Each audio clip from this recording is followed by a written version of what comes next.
que o paciente está com um anel que ficou preso no dedo, né?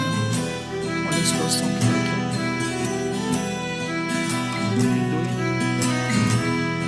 Aí aqui você passa um pouquinho da vaselina na espátula 24, né? E passa ela por baixo do anel para você conseguir cortar sem machucar o dedo, né? Não é tão simples porque está muito chato.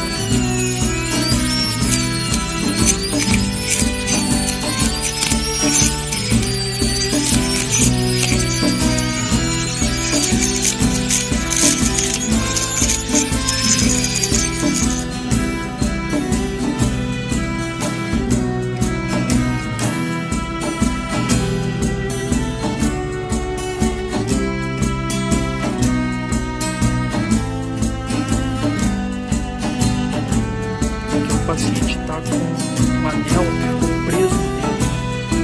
Olha a situação que está aqui.